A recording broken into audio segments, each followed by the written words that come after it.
Who are you beneath everything you've learned to be? Not the brand, not the leader, not the mask you've molded through years of success and survival. Just you, raw, unperformed, whole. We live in a world that rewards identity, polish, achievement, persona. But the irony is, the stronger the identity becomes, the harder it gets to evolve. And somewhere deep in your nervous system, you feel it, a quiet dissonance, a knowing that the version of you running the show was built for a chapter you've already outgrown. It starts subtly. Your accomplishments begin to feel hollow. Your rituals lose their spark. Even your vision board starts looking like a to-do list. You sense that something inside is shifting, not breaking, molting. But your mind doesn't want to let go. Because that identity, the high performer, the problem solver, the reliable one, gave you safety, respect, control. The problem is, you can't build your next life from the blueprint of your old self, because the quantum field doesn't respond to your potential. It responds to your pattern. And if your energetic pattern is still entangled with who you've been, you'll keep recreating the same story no matter how hard you try to upgrade it. Here's what most people never realize. Your identity is not a personality trait. It's not your thoughts.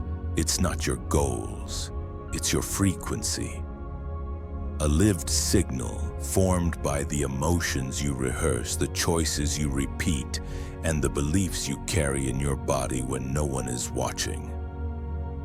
Neuroscience calls this your default mode network. It's the part of your brain that quietly holds the story of who I am. It loops in the background, creating the thoughts you think, the reactions you default to, the limits you unconsciously obey. In yogic philosophy, this is called Ashmita, the false self, the ego identity.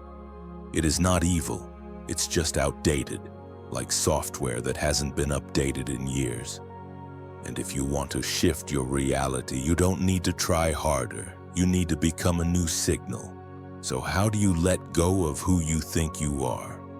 You don't destroy it, you witness it. You become aware of the story that's been running the show. And you start telling the truth. Notice where you shrink in rooms. Notice where you overperform to be accepted. Notice the identity you defend when you feel unseen.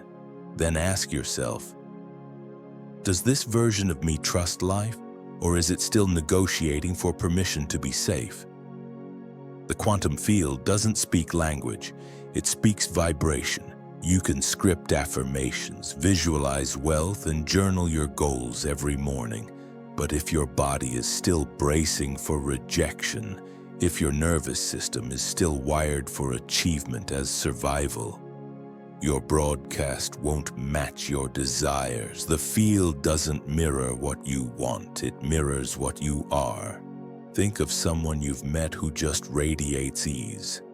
They don't need to prove anything. They don't posture or perform. Their presence calibrates the room. That's coherence. It's what happens when someone lets go of who they were and starts living from alignment instead of identity. And this doesn't require a spiritual retreat or life collapse.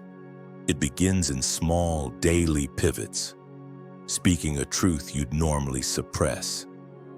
Saying no when your old self would say yes to please, letting your nervous system settle before making the next move. Noticing when your reactions are echoes of a version of you that's already expired. In these micro moments, you collapse old timelines. You create space for a new version to lead.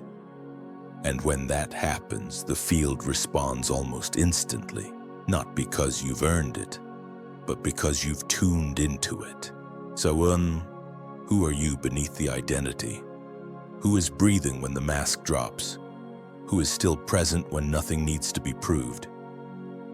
That is your true power, not the one who performs the change, but the one who embodies it. Letting go of who you think you are is not a loss. It's a homecoming.